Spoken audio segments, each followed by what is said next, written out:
পিছনে অনেকেই আমার নামে নিন্দে করে, আবার সামনে গেলে তারাই আমার প্রশংসা করে। সেটা বড় কথা নয়, বড় কথা হলো আমি সবটাই জানি, শুধু ভদ্রতার খাতিরে মুখোশটা খুলে দিতে পারি না। কে কি ভাববে, কে কি বলবে, এসব চিন্তা ছেড়ে শুধুমাত্র নিজের যেটা ভালো লাগবে সেটাকে প্রাধান্য দেই। কারণ দিন শেষে সবাই নিজ নিজ গন্তব্যে ফিরে যাবে, আর তোমার কাজের মাসুল শুধুমাত্র তোমাকেই দিতে হবে। তাই নিজের সিদ্ধান্তকে প্রায়োরিটি নিজেকেই দিতে হবে, আর সাথে সুন্দরভাবে বাঁচতে হবে। হ্যালো এভরিওয়ান, গুড আফটারনুন সকলকে। আমার আরেকটি নতুন ভিডিওতে সকলকে স্বাগতম জানিয়ে আমার ভিডিওটা শুরু করলাম। তো দেখতেই পেলে তোমাদের সাথে কথা বলতে বলতে আমার এত বড় বাড়ি ছাড়া কমপ্লিট। এখন অনেকটাই ছোট হয়ে গেছে, কারণ তোমাদের সাথে তো শেয়ার করেছিলাম শাশুড়িমার জন্য নতুন ঘর করা হচ্ছে। দেখো কাল সন্ধে অবধি কাজ হয়েছে, মানে শাটারিং এর কাজটা পুরোটাই কমপ্লিট। যেহেতু আজকে আর এটা খোলা যাবে না, তাই মিস্ত্রিরাও আসবে না, এখনো প্রচুর কাজ বাকি।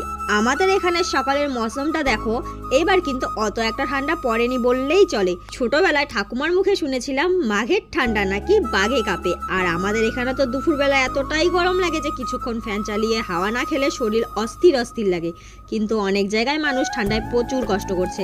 তারপর দেখো বাসি কাজ সেরে ফ্রেশ হয়ে এসে কিন্তু আমি ভাতও বসিয়ে দিয়েছি, যেহেতু তোমাদের দাদাভাই সকালবেলা অন্য কিছু খায় না, আর আমি একটু সকাল সকাল করার চেষ্টা করি, কারণ সকালে একটু খেয়ে বেরোলে একটু শান্তি লাগে। কারণ দুপুরে ও কাজের চাপে ওর আর খাওয়া হয় না, আর রাস্তার জিনিস ও একদমই পছন্দ করে না, আর খায়ও না।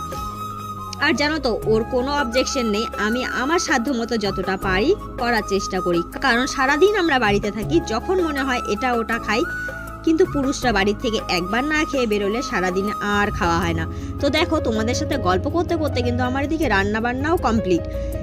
তো আমি আজকে রান্না করেছিলাম ছোট আলুর সবজি, ধনিয়া পাতা বাটা, আর উচ্ছে আলু ভাজা।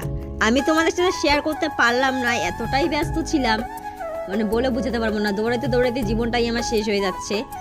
আর ঘরে এসে এনাকে দেখার পর তো আমার একদমই মাথা ঘুরে গেছে। ও মা, কি অসাম, কি কিউট লাগছে, সত্যি আমি ফিদা হয়ে গেলাম।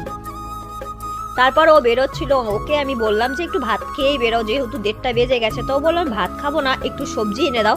তো আমি সবজি এনে দিলাম, ও খাচ্ছে, আর কি বলে দেখো।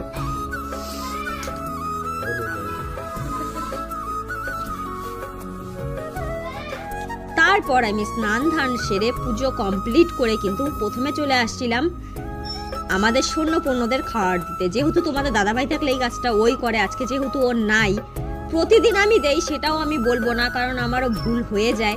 তো বাবুকে বললাম কালকের কিছু মাছের সবজি ছিল, সেটাকে দিয়ে ভাতটা দিয়ে দে। তো আমি মেখে দিলাম, এই দেখো এখন বাবু দিচ্ছে।